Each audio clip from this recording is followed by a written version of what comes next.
So hope really is contagious. A lot of you know that here. I see the shirts.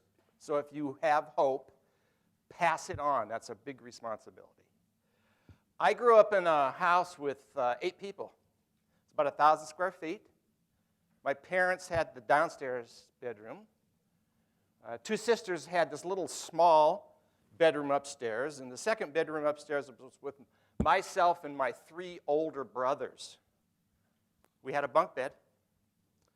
That house also had 1 bathroom. Yeah, I know. Go figure. I don't know how that happened. To this day, I'm still not sure, but we made it through there. For our heat, we had a wood fireplace. So the older siblings are the ones that were responsible. So in the fall, this was in Tacoma, Washington, by the way. In the fall, in the winter months, the oldest siblings were responsible for stoking that fire up in the evening and getting up early in the morning to keep the fire going. My dad was really, really proud when in the 9th grade of my school year, we got an oil burning stove.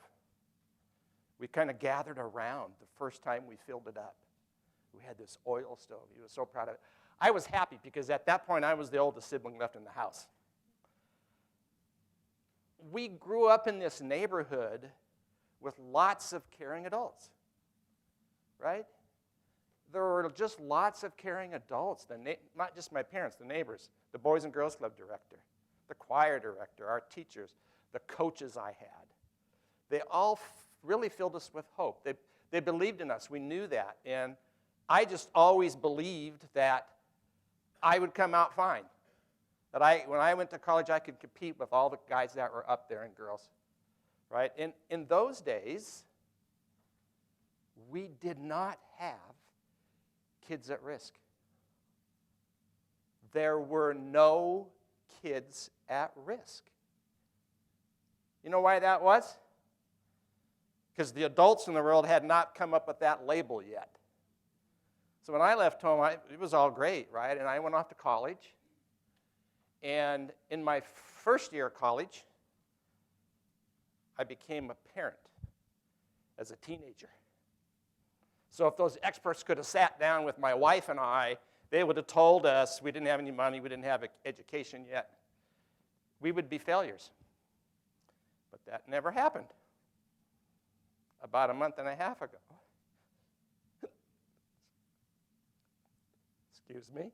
My wife and I celebrated our 50th wedding anniversary.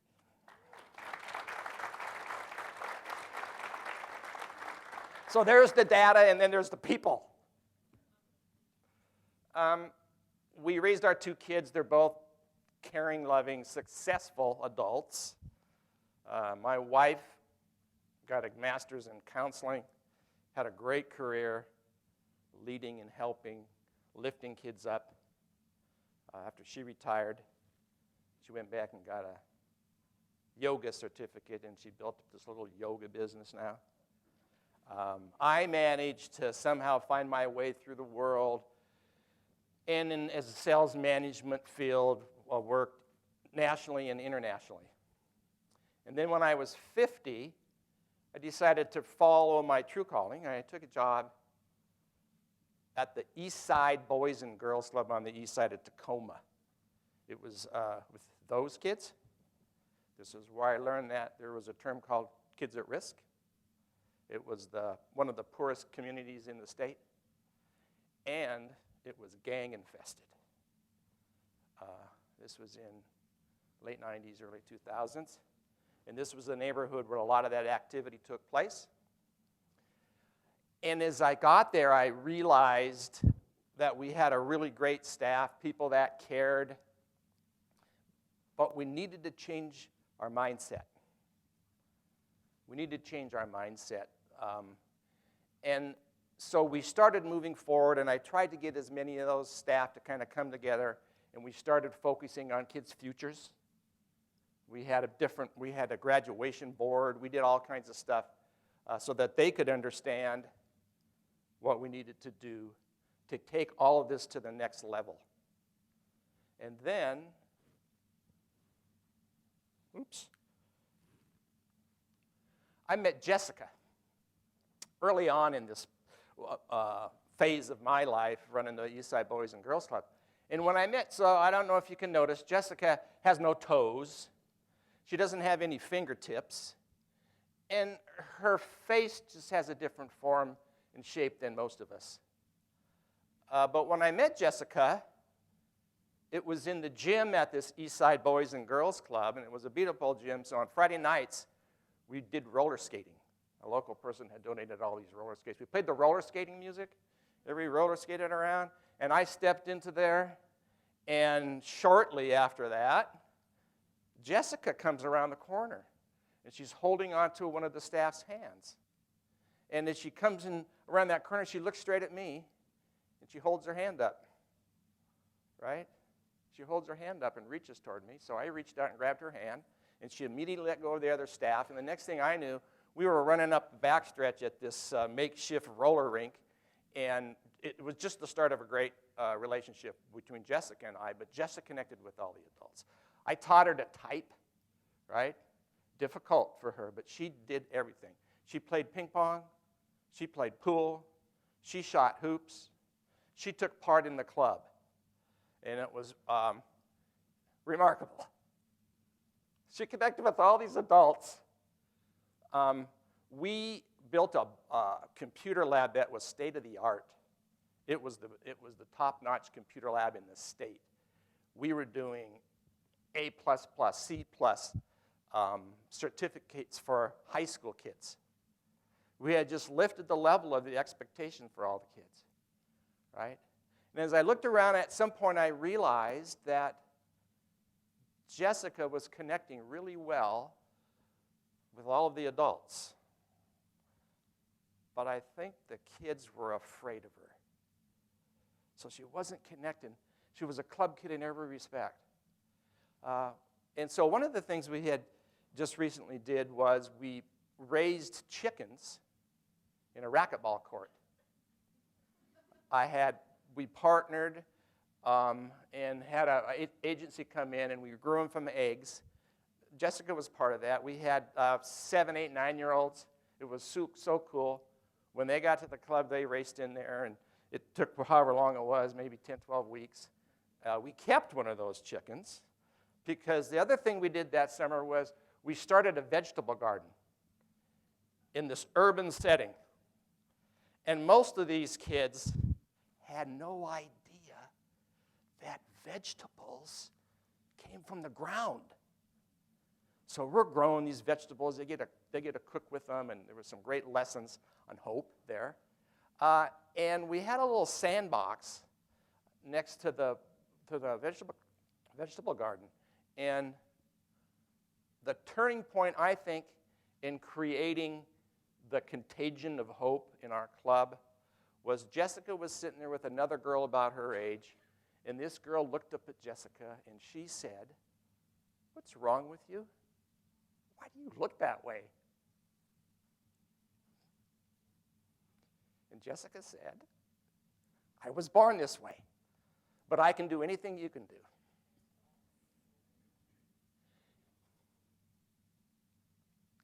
So that girl introduced Jessica to others. And as that moved forward, Jessica became really accepted in the club. And one of the things I believe happened as I watched this transformation take place was those kids were looking at Jessica and watching her shoot hoops, watching her play pool, watching her take part in the writing assignments, watching her do all the stuff she did. And I think it filled them with hope. It was like, oh, wow, if she can do that. Right? So the club kept moving forward. It was really an incredible place. The mayor just didn't come up to do tours. He volunteered there. He taught classes in civics and in history of the city and really connected with the kids. We had state legislators, congressmen, the governor visited our club. At one point, Rick Miller visited our club. We got national awards. It was really cool to watch this happen. And to be part of that, it was just a joy for me. The other thing that was going on at this time now was that our president CEO made this announcement to the community this county is about 500,000 people. And he said, we're going to raise $50 million. And we're going to build 3 Hope Centers, we'd label them now, because there were going to be boys and girls clubs one side, social service agencies on the other side. And of course, most of the people in the community thought he was crazy. You couldn't raise that kind of money. So one of the first things he did was he invited Carol and Gary Milgard to tour the East Side Club. We were getting a lot of tours. And so Gary calls me up and says they're going to be coming over. And one of the things then that happened was that's Carol Milgard, her husband Gary's there, and then our CEO. As she was coming up to that door to come into the club, there were kids bursting out the door, and the last one stopped, put his foot against the door to hold it open, looked straight at Carol Milgard, and he said, "Welcome to our club." Carol Milgard literally gasped. She said, "You teach them manners here," right? Because you have to remember, this is that neighborhood. Carol had never been in this club, and that just happened. None of that was planned. To this day, I don't know who that kid was. But she came into the club, and she made the tour, and she saw hope. Because you can see it. Just looking in kids' eyes, you can see hope. She looked around, she saw the staff, the interactions, the activities we're doing to help kids see their future, plan for college or whatever it was going to be. And she was filled with hope. And she left. When she left, she said she's going to be coming back. And she came back lots of times. And whenever she did, she was surrounded by the kids. Right? And about 2 months later, Milgard Foundation announced that they were providing a lead gift to the campaign. And they donated $10 million. Hope is contagious. I miss you, Jessica. Thank you.